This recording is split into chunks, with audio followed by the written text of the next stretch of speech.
So they asked me this time to talk about globalization and then economic development. So what I want to start with is the basic case for trade, and then progress to two different objections to globalization and trade. One on the domestic front of what it does to the United States, and the other on the international front of doesn't it exploit workers, which is what I'll pull the PowerPoint in for later. So the argument for international trade is really no different than trade, period. So like, I don't know why everybody like all of a sudden goes nuts sometimes when you start talking about like international stuff. First of all, the United States and China don't trade. People in the United States trade with people in China. Countries don't trade, just people. So now when we start talking about something about the United States and China trading, we're really just adding up a bunch of people. But really, if, I'm sorry, what's your name? Prescott. If Prescott and I trade and I give him my iPhone for his pen, because we both think it's in our best interest, because this is apparently a really cool pen, that's fine. You're like, okay, well, you both expected to benefit from trade. But how does anything change if I just draw a line here, and now I'm in Mexico and he's in Texas? We still made the same swap. Why did anything change? Answer is it hasn't, but people just think of it a little bit differently. So when we trade, it's because each one of us thinks that we're going to be better off. And the reason that we divide labor and trade, period, is because everybody can do things at different relative opportunity costs. So this is the classic case of what we call comparative advantage. Everyone has a comparative advantage in something, meaning you're the relatively low opportunity cost provider of it. It doesn't matter how unequal your talents are, there's still something that you do at a relatively lower opportunity cost. Actually, I can give you an absurd example of this. I like playing basketball and I like playing baseball. I'm better at basketball than baseball. If me and Michael Jordan got together and we're like, hey, we got to produce as many major league hits and as many NBA points as possible. Do you remember what Michael Jordan did for a couple years in the 1990s? Baseball. When he got out of the NBA, he's always played golf, he likes golf. But when he got out of the NBA, he won 3 NBA championships, took 2 years off, won 3 more NBA championships. So in those 2 years off, he played minor league baseball for the Chicago White Sox. He never got up to the major leagues, and he hit like something on the order of 200 in the minors. And that's probably being generous. But I guarantee you Michael Jordan is a far, far better baseball player than I am. Hitting like a major league fastball is like a big deal. You're going to have a lot of fast twitch muscle tissue in order to even get your bat around.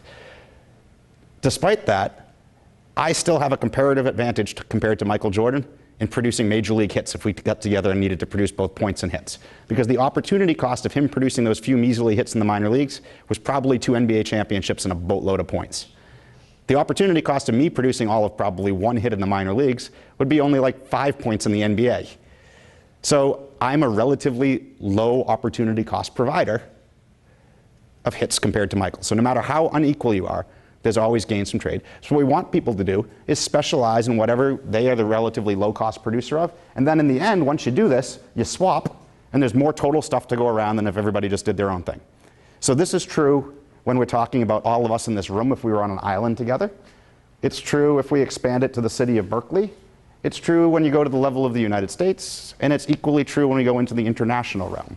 And just because you have a comparative advantage in something doesn't mean like that all cars will be produced in the United States or not.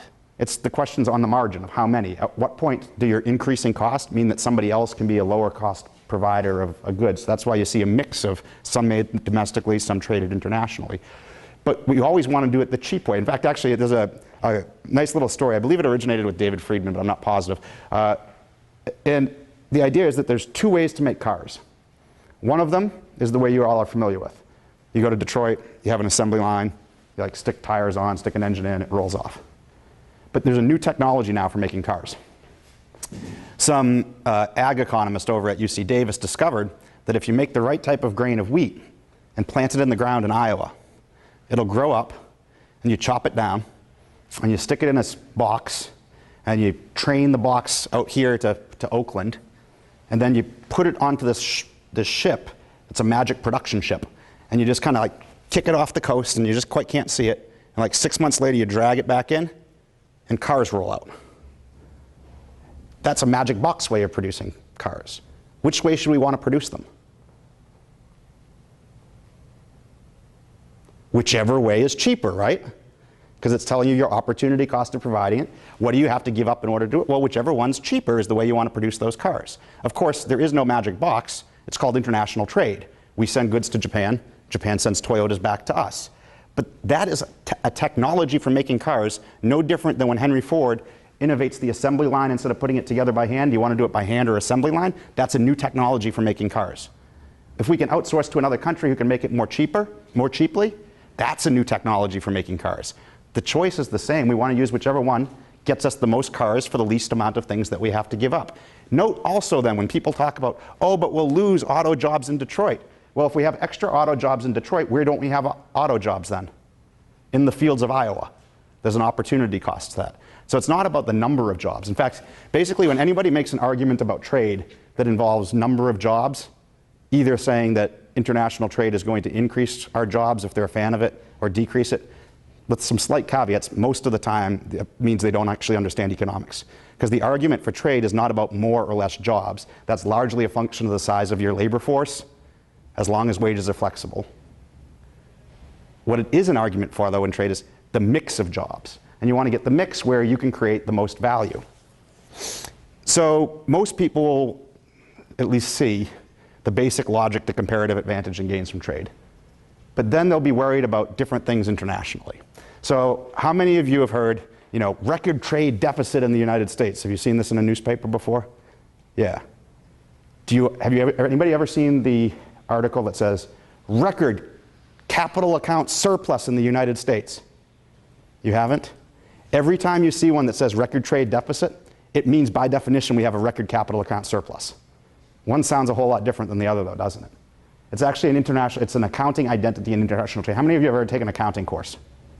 What's the equation of accounting? You mean like the balance sheet? The basic equation of accounting, yes. Assets equals liabilities minus equity. Assets equal liabilities plus stockholders' equity, right? There's some accounting professor right now who's like rolling over in his office like, do you have to like run around and test it? No, it's true by definition of how the accounts are set up. In fact, if it doesn't work, it's because you screwed up the math, right? Okay, capital account plus current account equals 0. That's your accounting identity in international trade accounting. Current account is your trade in goods and services. Capital account is your trade in assets. If you have a surplus in one, by definition, you must have to have a deficit in the other. So when you see a record trade deficit, it's also a record capital surplus. What's that mean? More assets being bought, more United States assets being bought by foreigners. This could be a couple different forms of it. It could be when they make foreign direct investment here. So like when Mercedes comes and opens up a factory in Alabama, that's a capital account surplus generating activity for the United States. So they're making investments in us. That raises our wealth, right? Gives us more capital. Not a bad thing. It could be that they're buying stocks. If they're buying stocks, is that a bad thing? No, there's somebody who demonstrated that by selling their stock, they think it's more valuable to get the money to buy something else. It could be buying bonds. We'll get back to government bonds in a few minutes.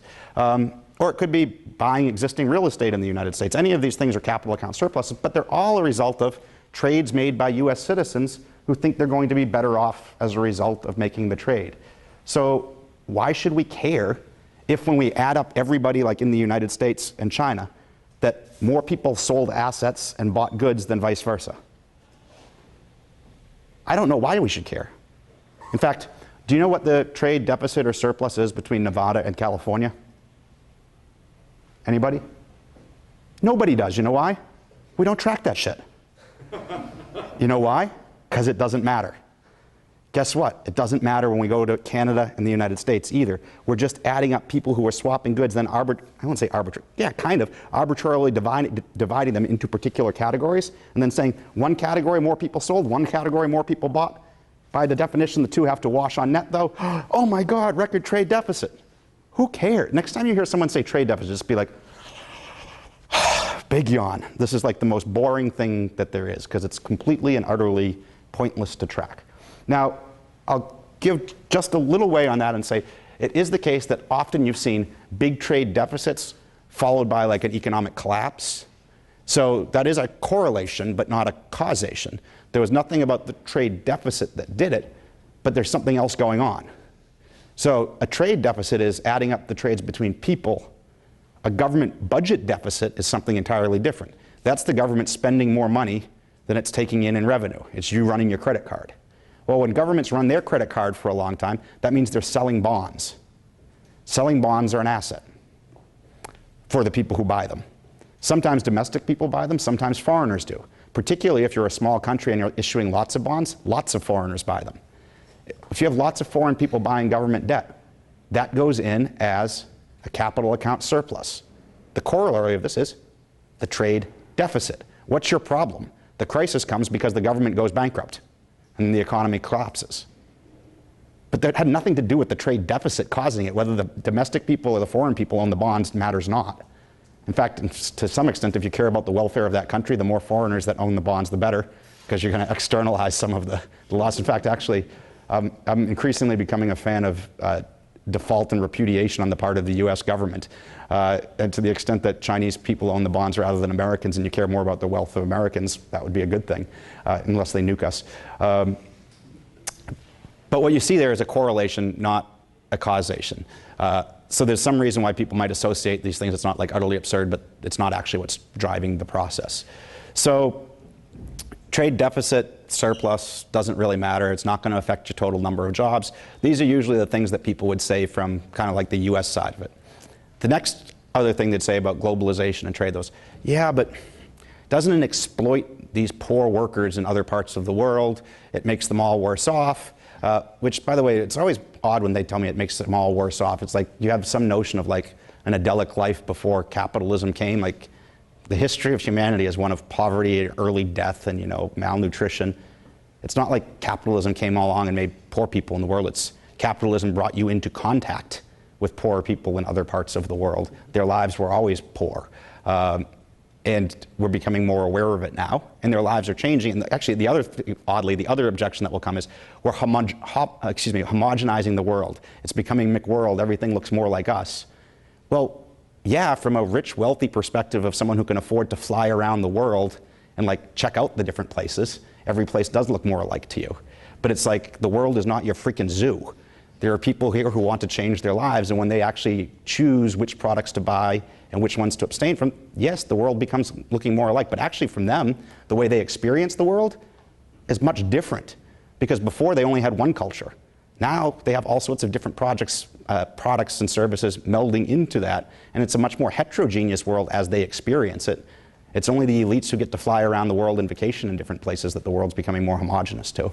Yeah. I was going to say that, like, though this isn't a criticism of economic globalization, like the loss of languages is actually something that scientists are concerned about, and that could potentially affect like the creation of new knowledge. So, and that that's just something that happens. There's really no control over that. Though there might be, it would be nice to see more organizations interested in that and trying to preserve like cultural knowledge as globalization occurs, but. I mean, again, I don't think it's a very strong argument against like economic globalization. That's Ivan, you want to comment on this? I just wanted to say, I think that's a big myth. In fact, I was just in Scotland, a country that's been speaking English for centuries. And what you see there is an emergence of greater spread of Gaelic being spoken. Right? They are preserving it and in fact encouraging people to speak it as they're thinking about splitting from the United Kingdom. So I've heard that before, but there's absolutely no evidence that that's actually happening. We have an emergence of a global language that's English, but that doesn't mean that people are abandoning these other languages. I've seen no evidence of that whatsoever. Mm-hmm. So it's once again a more heterogeneous world, even though without government design, we actually do have an international language now. Yeah. Spontaneous with it. Yeah.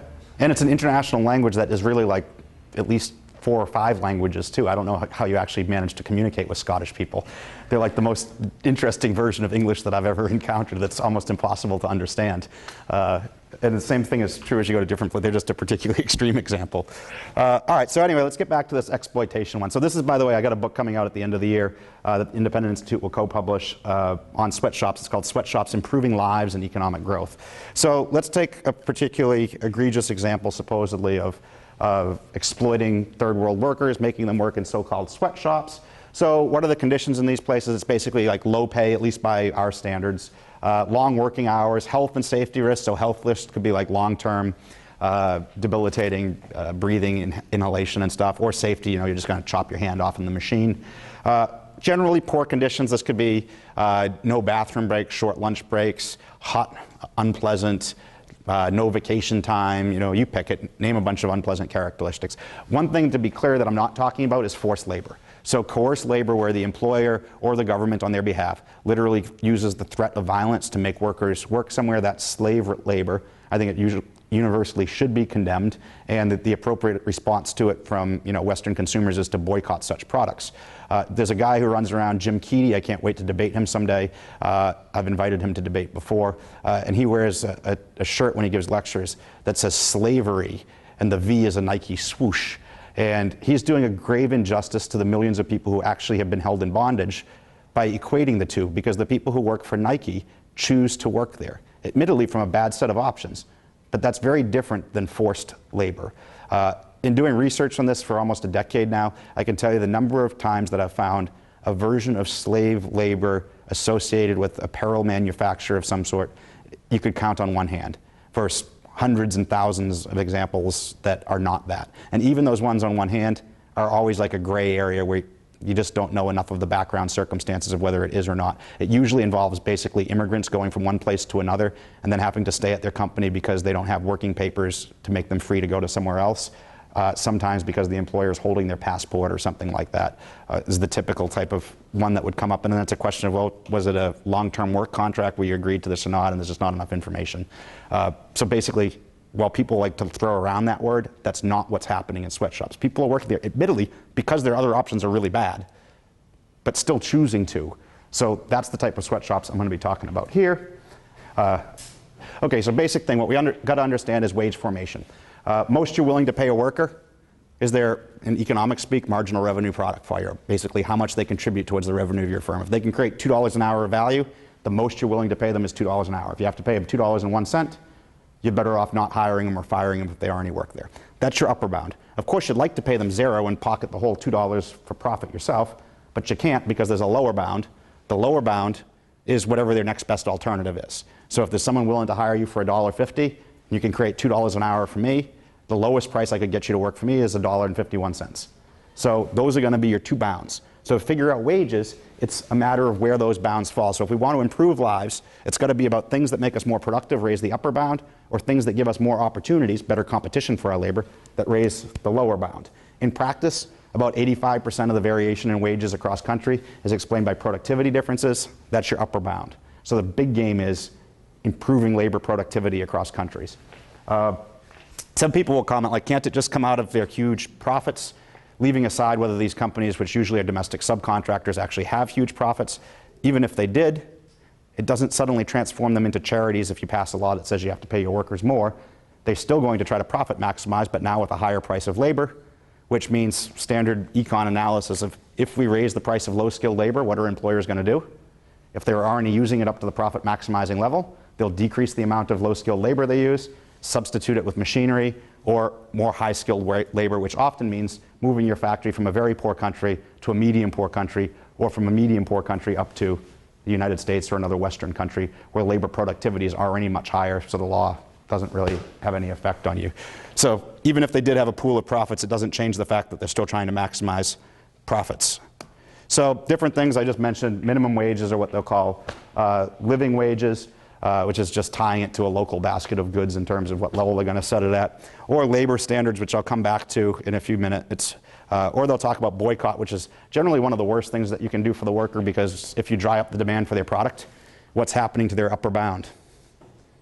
All of a sudden the same person stitches just as fast as before, but the shoes they create now, instead of each hour of his work creating $2 of value, now the shoes have to sell for a lower price because there's less demand for them. So now it's like his upper bound dropped down to $1.50 maybe, through no fault of the worker's physical productivity. In worst case, if you permanently dry up the demand for the product, they're just going to close down.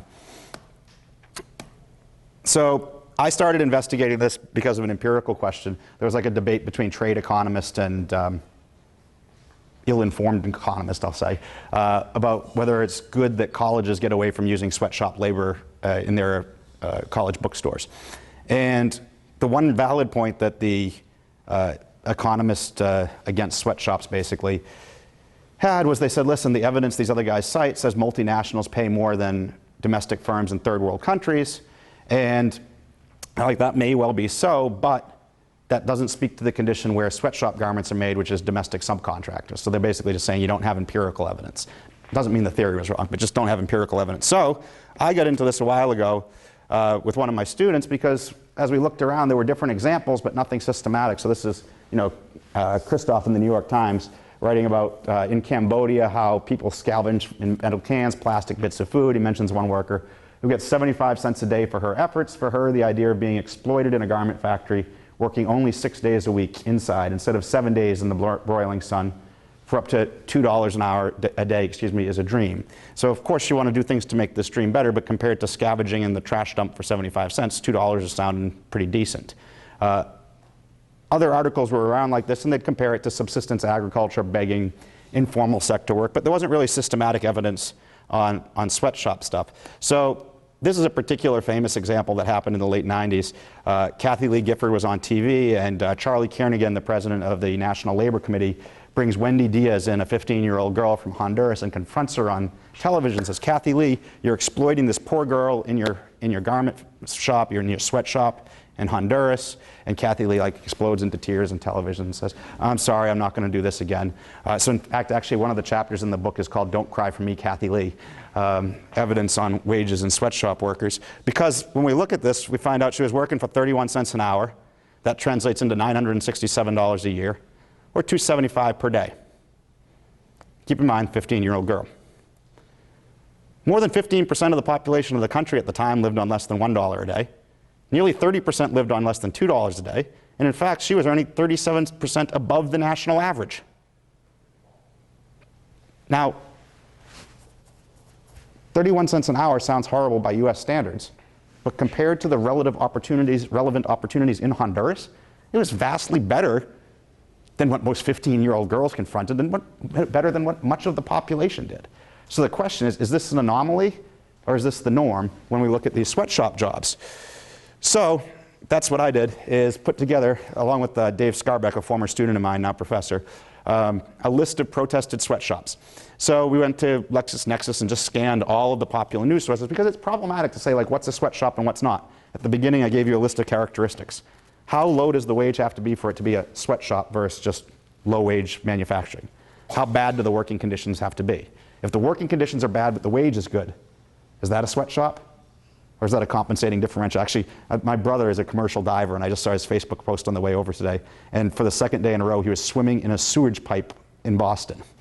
That's bad working conditions, but a good wage. It's called a compensating differential. You get paid a lot extra if you're going to swim in feces. But what's the trade-off that makes one a sweatshop then, of how bad do the working conditions have to be versus the pay? There's not an objective line to draw here. So in trying to make the comparison, what we were at risk of doing is loading it in our favor by picking out too favorable examples. So what we did is we just surveyed the news source and said anything protesters have called a sweatshop, that's a sweatshop. So if they're going to say it's bad and that's the name they're going to give it, works for us. So the wage data often comes from the mouths of people who want to protest. Despite that, if it's going to introduce a bias into the data, if anybody has an incentive to understate their earnings, it would be the people saying how bad these jobs are.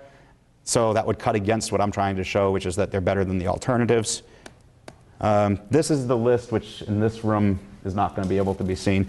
But basically, of individual sweatshops that we found in major news sources, a bunch in Bangladesh, some in Brazil and Burma, Cambodia, tons in China, Costa Rica, Dominican Republic, El Salvador, Haiti, Honduras, a bunch in India, a bunch in Indonesia, many of which are Nike.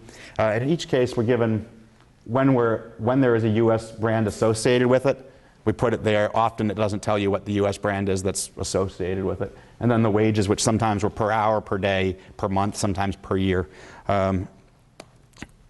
Anyway, through all these, Laos, Nicaragua, South Africa, Thailand, Vietnam. So what we did then is convert all of those wages into annual incomes and take a look at how it compares to the living standards in the country.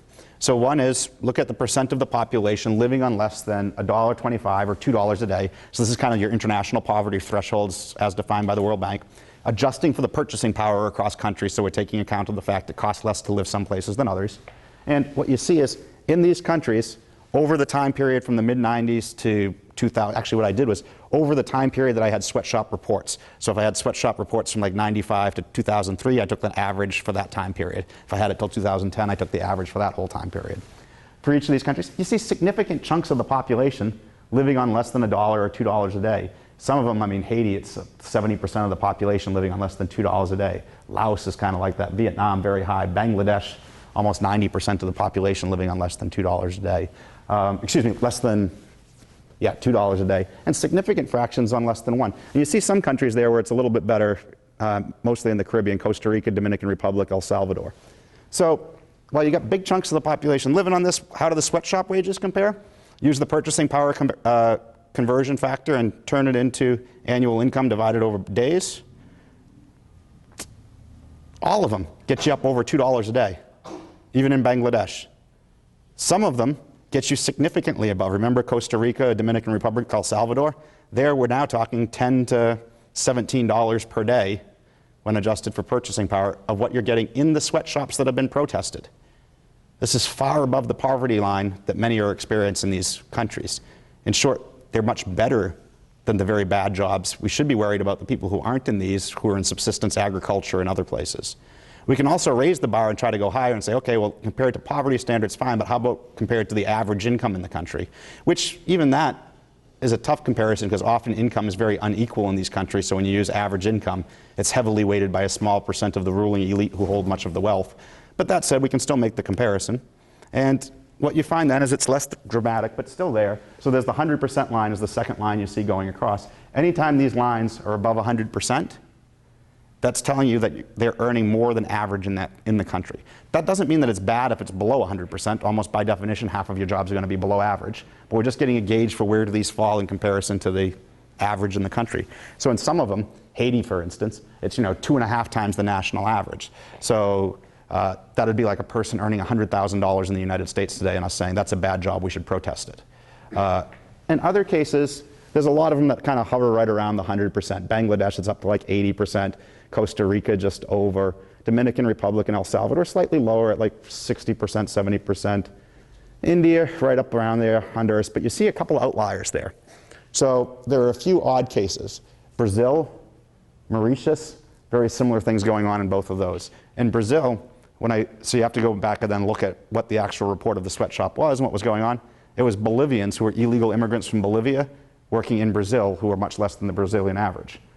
Okay, if we found illegal immigrants from Mexico working in the United States, would we expect their income to be much less than average? Yeah. If we compared their incomes to incomes in Mexico, what would we expect? That it's higher. Guess what? Same story here. So if we took those sweatshop earnings and compared it to average incomes in Bolivia, they're above average in Bolivia. Mauritius, same thing. It was immigrants from Sri Lanka, Bangladesh, and I think India was the third country that sent them in there. In all cases, though, it was higher than when you go back to their home country that they were earning in the sweatshop there. Ditto was the case in Thailand. It was people from Burma who were coming in. Incidentally, by Burma, I had some reports of sweatshops, but I'm unable to do any of these comparisons before because it's such a hellhole that you can't actually get reliable income statistics out of the country. So you could imagine what the alternatives are.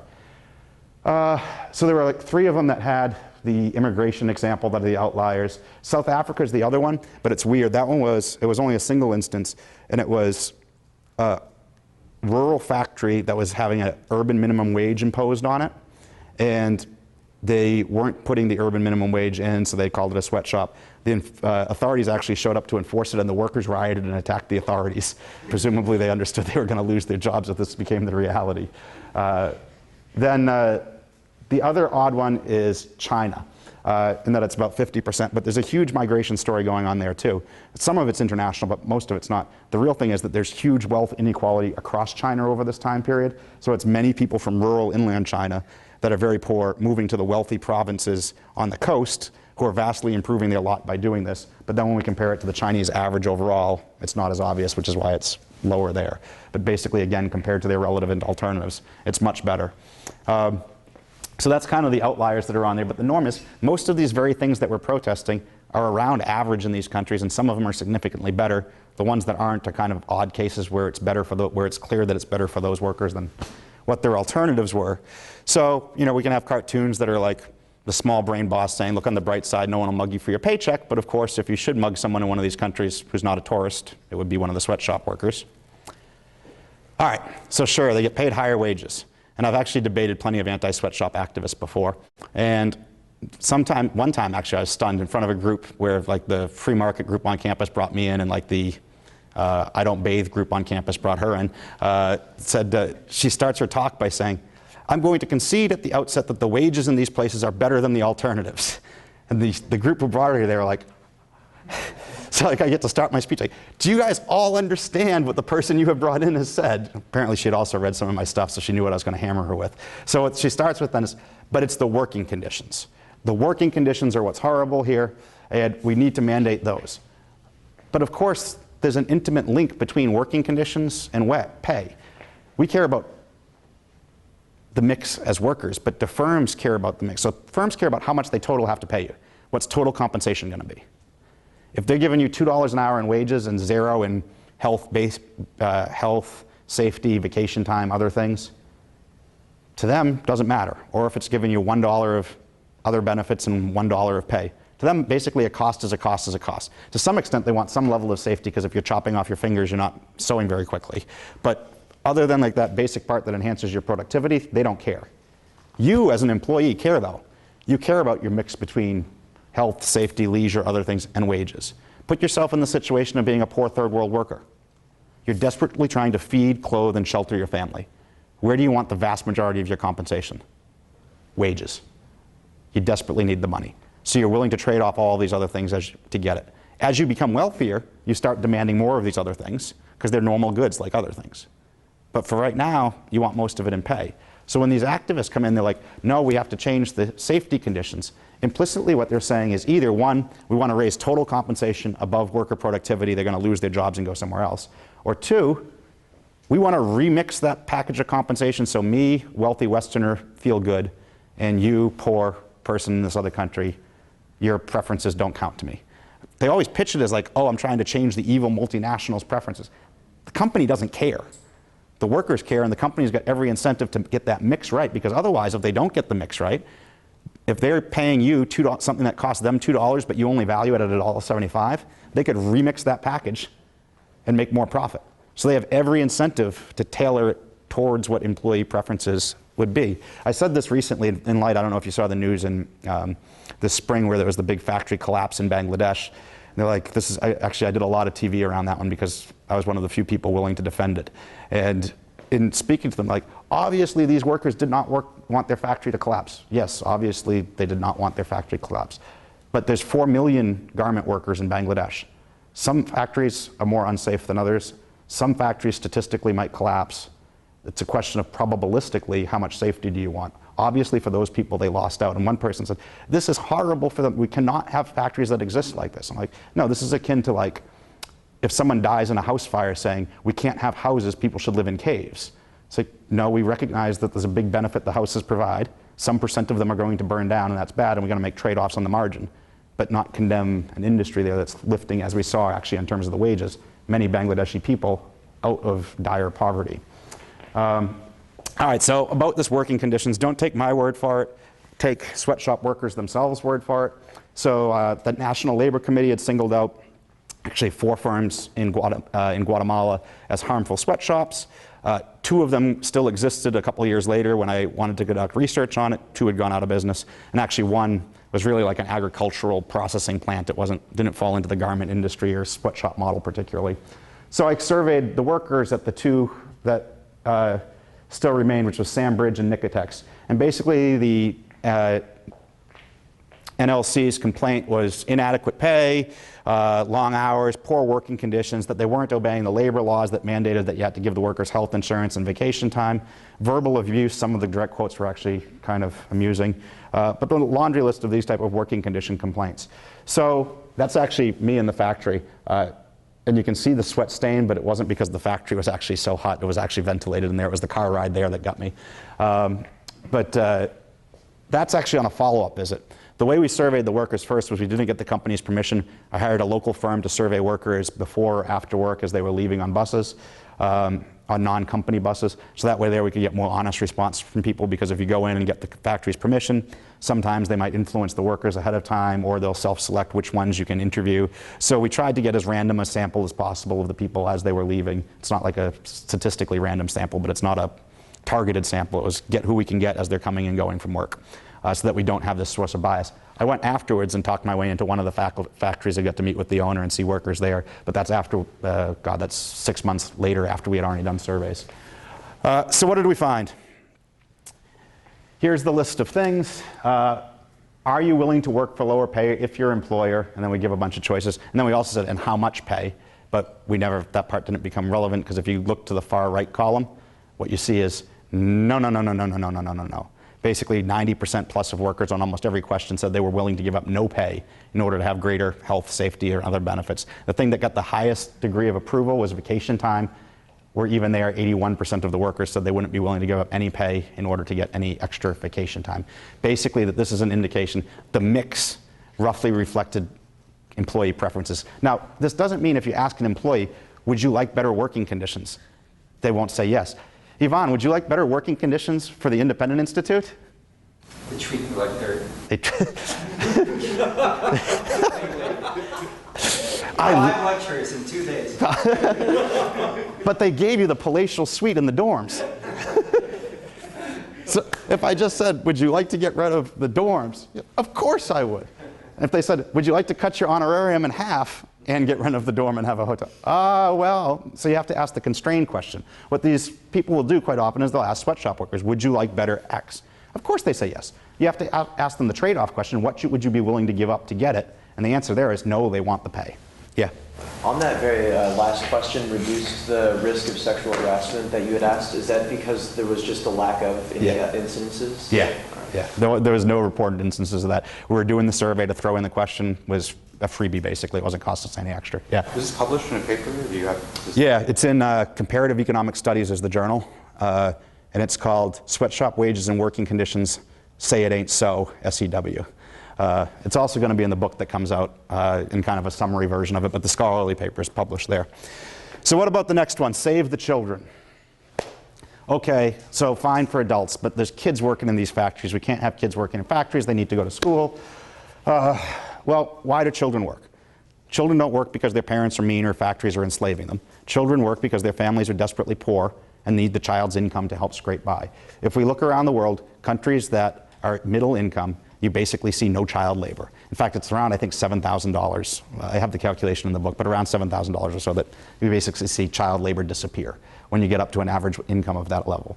Until then, though, they're very poor and they need to work. So when we do things to take away the demand for child labor, we make the people worse off. There was a famous example in 1993, Congressman Tom Harkin introduced a bill in the United States that would ban imports from Bangladesh because they were using child labor so much in the country. The law never came into effect, but it was enough to scare a number of Bangladeshi firms from laying off their children employees. Oxfam did a study afterwards and found that a large portion of them became child prostitutes or starved. Clearly worse alternatives than working in the sweatshop. You don't get rid of child labor by getting rid of demand for their product. First of all, where do most children work? They work in agriculture, actually. This is a picture in Guatemala, actually. One thing I do is I subsidize my hiking ambitions with my economics career, so when I go places that have cool mountains, I go climbing. So I was on a couple of volcanoes in Guatemala, and coming down off of one, I find these two children working in the fields. Hard to say, but probably like 9 years old or so, give or take a little bit. This is the middle of the week, they're out working in agriculture. Someone else was out there working in the fields too, a man who had like a cross piece on his shoulder and was dragging a couple big logs behind him. He was making very little money, basically about enough to buy a beer per day. That's one way I do international currency calculations, is I turn everything into beers and then I can evaluate, like, oh, do I want to buy something? It's like, oh, well, that's going to cost me 10 beers. Nah, it's not. Basically, I never buy anything then because I'm like, I wouldn't give up that 10 beers for that. Anyway, basically his labor was only earning that. He was basically performing the function of an ox, though. That's what these children are in line for. They're making very little in it right now. They're not building skills that are going to get them anywhere else. Getting rid of our demand for child labor products via sweatshops just puts more of them into agriculture. When we look, this is Of the countries where I could get child labor data that are on the sweatshop list, the blue lines are agriculture. The majority of economically active children in this case I think was defined as like 9 to 14 if I've got it right. It's kind of a measure the World Bank uses. Vast majority of them in most countries, agriculture. The couple other places where you see it is services. That tends to be lots of girls working as housemaids, either cleaning or cooking or something like that. Manufacturing is the least among all of them. It's also the most remunerative. So when we get rid of our demand for child labor products that are manufactured, the children don't all of a sudden go to school. They usually end up in one of these other sectors where you build fewer skills and get less pay. So this isn't like an advocacy of, hey, child labor is great. It's like, no, the question is compared to what alternatives of how we deal with it from the United States. So the real cure for it then is the process of economic development. This is what I was talking to you about before, by income quintile. So the poorest fifth of countries, nearly a third of the children work. When you just get up out of that bottom quintile, it drops to 7%. When you get up one more, 5%. And then by the time you're in the top 40% of countries in the world, there's basically no child labor. Somebody has got a paper route, that's about it. In fact, actually, it's become a problem, actually, not so much child labor, but youth labor is the problem of like 18 to 25-year-olds throughout Europe. We have massive unemployment rates because their own governments have basically made the kids unemployable, not by giving them better options, but by having absurd labor laws that make it basically impossible to fire workers. Like there, it's akin to like if you, as a firm, having to hire a worker, it would be like you have to make your decision to get married after one date and there's no possibility of divorce. How many of you are ever going to go into a marriage? That's basically what European labor laws are like. So what about labor laws while we're at it? So people will say, well, we just have to enforce the laws in these countries. Well, they'll advocate for laws that look like the United States laws, but the United States didn't have these laws while we were at their level of economic development. The first child labor law was in Massachusetts, and I believe it prohibited children under 12 from working more than 8 hours per day in a factory. That's hardly a restriction at all. Mostly what we find is as the US grew, it got more productive, upper bound went up, competition for labor increased wages. As that happened, workers demanded changes in their compensation package, and then laws would come in place after the fact. Laws basically were codifying what the process of economic development was already doing. Sometimes they got ahead of it a little bit and caused some negative consequences, but for the most part, they lagged behind what was already happening. So you see that basically national laws we don't start getting till 1930s. And the income in the United States then, adjusted to today's dollars, was $10,000 per capita, $9,000. So when we're looking at countries in the world today who are much poorer than this and saying we want this level of US law there, the US didn't have it simply when they were at their level. So it's more the process of economic development, which is what I want to end this lecture with. So sweatshops aren't new. In fact, I grew up in a city called Haverhill, Massachusetts. It's known as the Shoe City because it was one of the major shoe producers in the United States in the late 19th and early 20th century. Right next door is Lawrence, Massachusetts, and Lowell, Massachusetts, the big textile places from the Industrial Revolution in the United States. And in fact, by the way, this is not entirely unpersonal. My stepfather's grandfather actually died working in one of the factories in early 20th century in Massachusetts. He was a mechanic on the machines, and one of his jobs was at the end of the day to go convert the things that had been running on water power to electric power when it was a smaller workforce. And he had to flip a switch to do it. And when he did, he got electrocuted because it wasn't properly grounded. And he died as a result of poor safety conditions in the factories. About the same time, Leona Gagne started working in a shoe factory, Cardinal Shoe Factory in Lawrence, Massachusetts. I knew her as Nana. She was my great-grandmother. So this was all around where I was growing up about 100 years before. So this process is not new. All of the wealthy countries in the world today basically went through a low-wage industrialization process where they accumulated capital and technology. Capital and technology are kind of your proximate causes, that with human capital, of high productivity. They're not the underlying cause, but they're the proximate cause. And what do sweatshops bring with them? They bring investment, new capital into a country. They bring new ways of doing things, technology into a country. This is part of that process. Now, in the United States and Great Britain, it was a long process, depending how you date it, 100, 120-year process to get from pre-industrialized to post-sweatshop stage. But what were the sweatshop countries in 1950, 1960? What countries do you think were basically sweatshop countries then?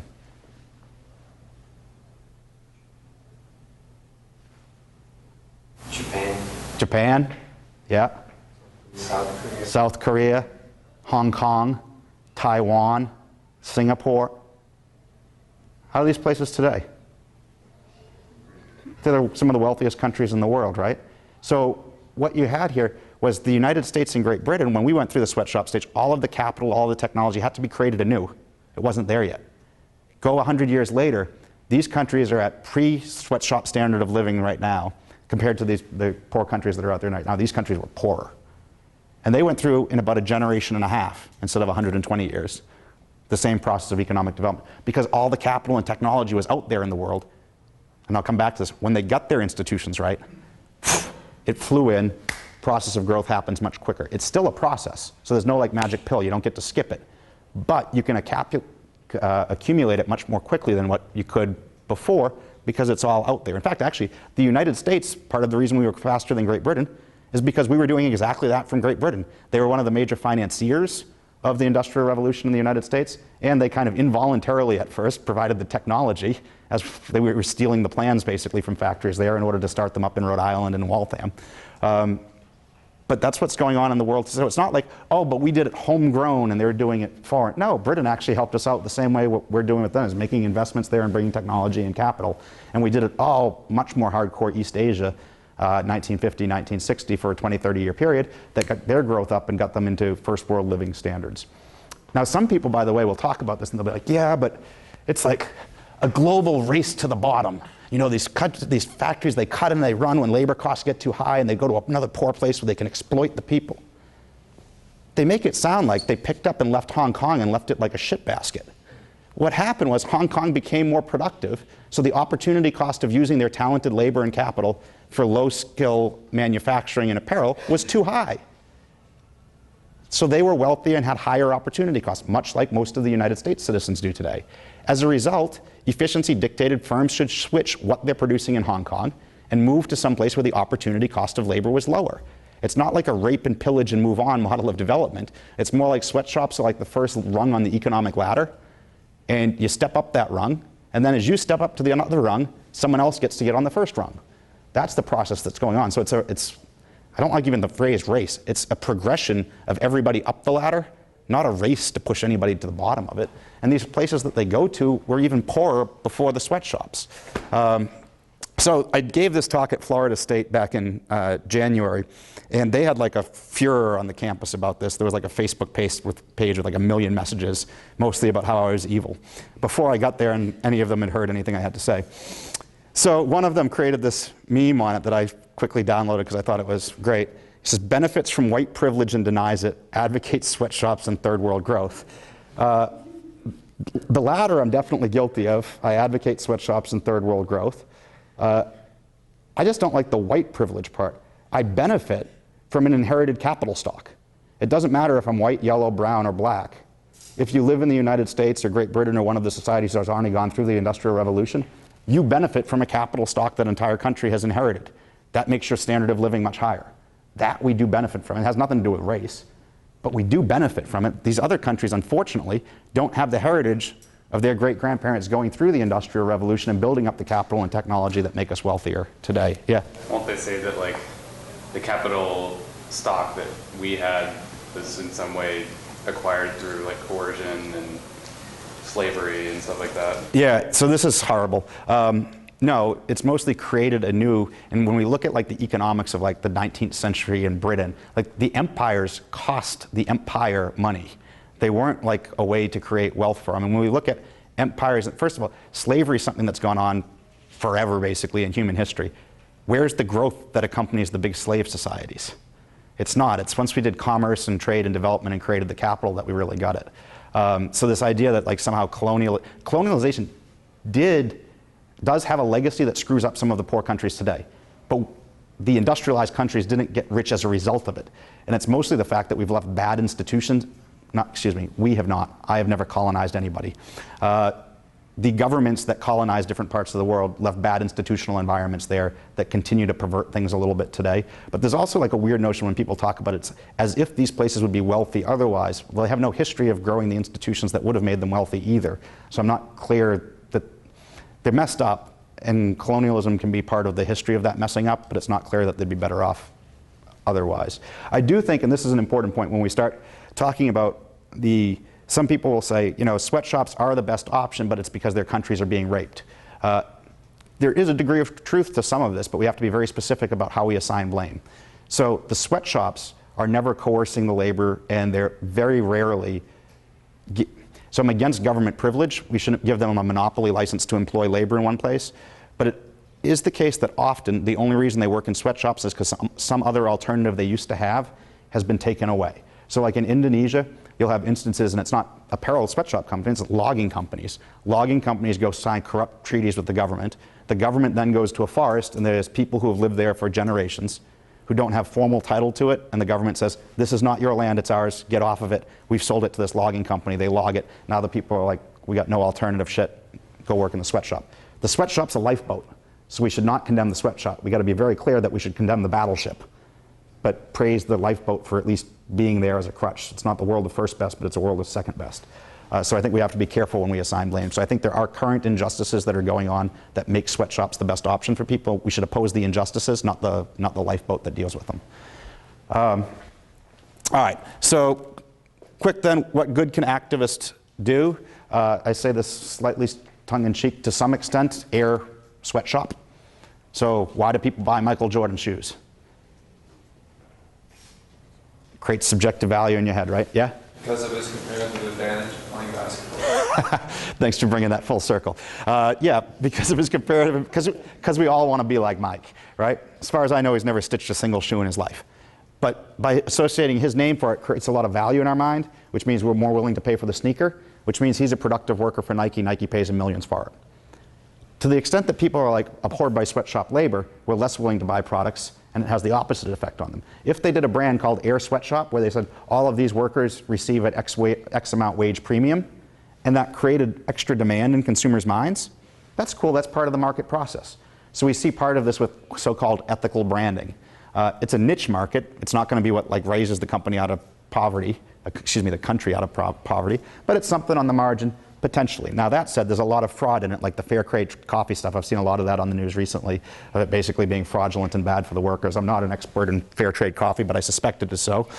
Because there's one group, it's called Shop with a Conscience, and it guarantees that all of their products sold in this catalog are made from factories where workers have the right to organize, where they have a living wage, where they have good working conditions, and where they comply to local labor laws.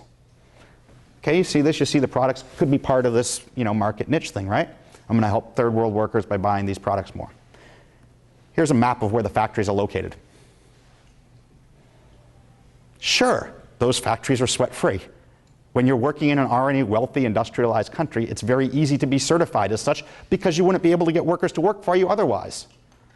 But when you're buying these products thinking you're helping poor workers around the world, realize that you're basically enriching wealthy Canadian and US unionized workers. So it's basically a scam to screw the third world and help first world workers. I did omit one, by the way, fact, because there was only one in all of Asia that was certified, and I just didn't want to expand the map. So what good can they do, activists do, what good can we do? So the branding's kind of a questionable thing. Buy the products. First of all, don't dry up demand for them, that's only worse. Free trade on the margin. If we can get US policy to trade more freely with these countries, one, that enhances their upper bound a little bit because any amount of effort then translates into greater value for the company. Two, there's some evidence that as more free countries trade with less free countries, those less free countries tend to become more free over time, which I never really said this. The proximate causes of development might be capital and technology, but the underlying ones are institutions. So you need a good environment where people want to invest and be confident in doing business. So basically you need a large degree of economic freedom to give entrepreneurs the freedom to innovate. That also means owning their own resources and controlling it, so not taxing it all away so they have more to reinvest. Having a good rule of law where you can predict that your contracts are going to be enforced.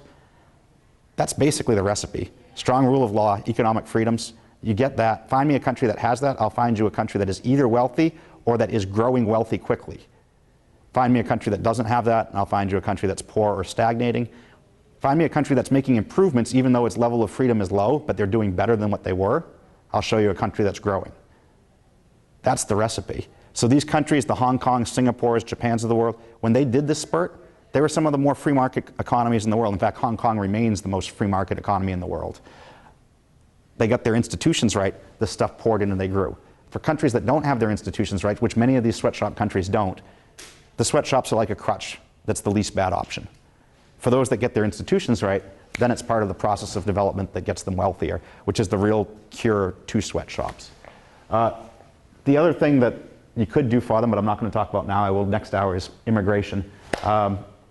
Institutional reform, this is a problematic thing. So they need good institutions. I'm not clear how we get them from the outside. I think if you haven't seen Chris Coyne's book on After War, the Political Economy of Exporting Democracy, it would make one very pessimistic about the United States or anybody else's ability to export good institutions. Basically, constitutions are pieces of paper. They don't enforce themselves.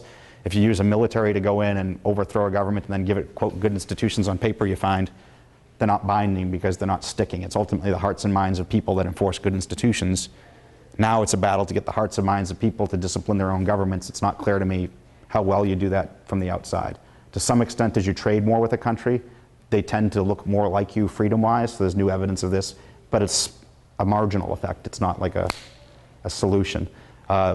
I'm a big fan of like the Atlas Foundation that goes around and sets up free market think tanks in other parts of the world, where it's local kind of intellectual entrepreneurs there who are taking these type of ideas and spreading them throughout their own society and trying to get change for them. It's not like a recipe of like, oh yes, do X, then Y, then freedom.